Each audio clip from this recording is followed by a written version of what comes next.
توی جنوب ژاپن جزیره وجود داره که میگن مردمش بیشترین متوسط طول عمر و بیشترین افراد بالای 100 سال رو داره. افراد اون جزیره حتی تا وقتی پیر و سال خورده میشن هم سرزنده و سالمن و چیزی به نام بازنشستگی توی فرهنگ لغتشون وجود نداره و مثل فرد جوان فعالن و کار میکنن. برخی میگن تغذیه سالم و چای سبز عامل مهم طول عمر این افراده. برخی میگن تحرک کافی و انجام ورزش‌های سبک و منظم دلیل فعال موندنشون تا دوران پیریه و برخی آب و هوا و عوامل دیگر رو دلیل تبدیل شدنشون به دهکده طول عمر میدونن. اما دلیل اصلی که باعث میشه اونا حتی وقتی 100 سالشونه هم مثل جوان زندگیشون رو گرامی بدارن، تولدشون رو جشن بگیرن و توی جامعه فعال باشن چیز دیگریه.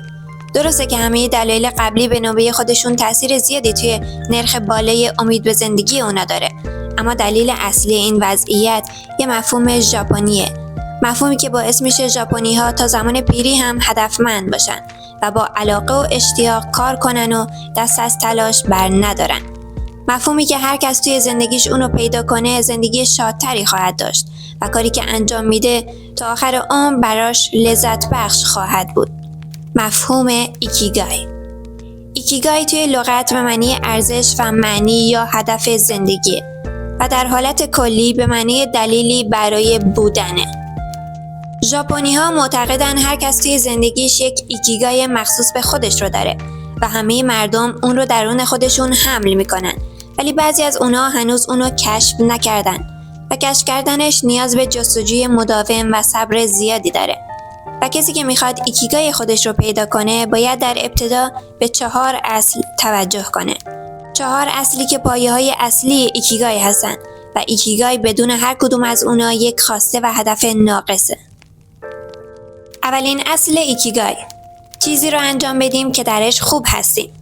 ما توی بعضی چیزا به صورت ارثی خوبیم و از زمان تولد اونا رو داریم و بعضی چیزا رو توی محیط یاد میگیریم و پرورش میدیم.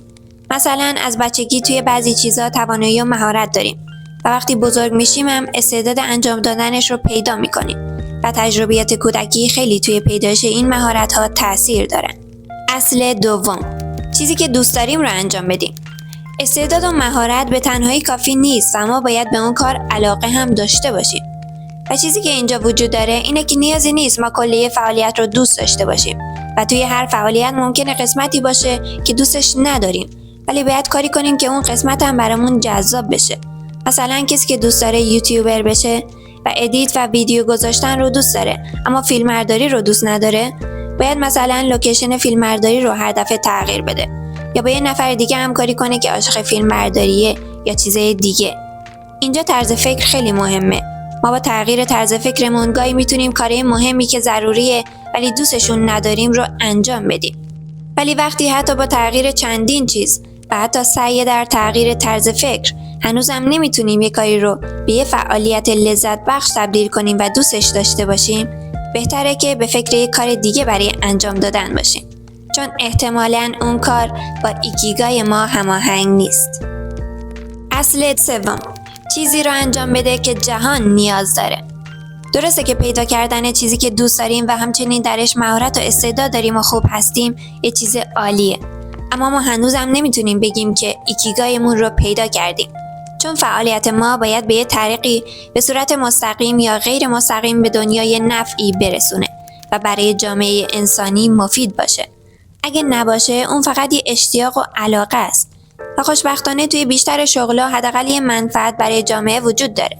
مثلا کسی که مسئول تمیز کردن یه مکان عمومیه بدون اون جامعه نمیتونه به کارش ادامه بده، یا کسی که باغبانی میکنه با کاشت درختان و مراقبت از اونا به تولید اکسیژن برای جهان کمک میکنه.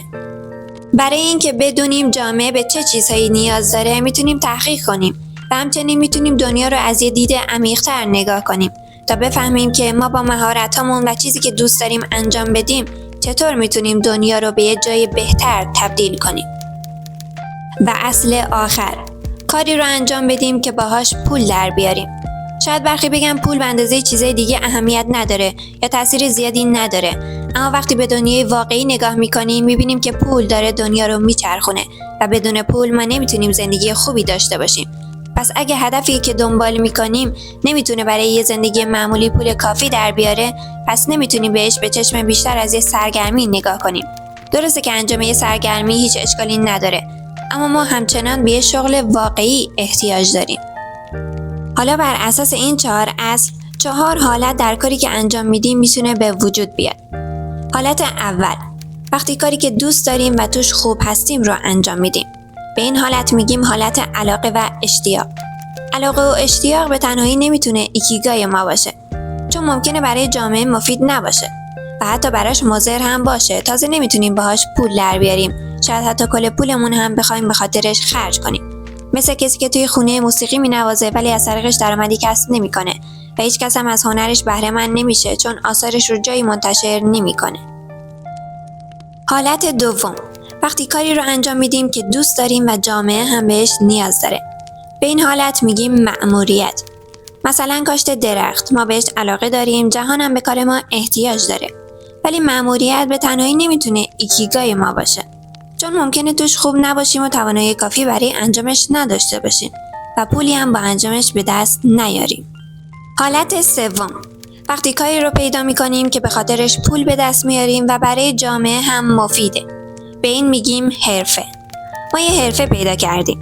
این کار میتونه به ما یه زندگی معمولی یا خیلی خوب بده و جامعه ممکنه بهش خیلی نیاز داشته باشه، ولی ما از انجام دادنش متنفر باشیم و توانایی و استعداد زیادی هم توش نداشته باشیم. مثلا خیلی از شغلای کارمندی ما به خاطرش پول به دست میاریم، برای جامعه هم مفیده، ولی ممکنه توش استعداد و علاقه نداشته باشیم. پس یه حرفه هم به تنهایی نمیتونه ایکیگای ما باشه. و در آخر اگه کاری رو انجام بدیم که توش خوب هستیم و باهاش پول هم در میاریم، به این حالت میگیم تخصص.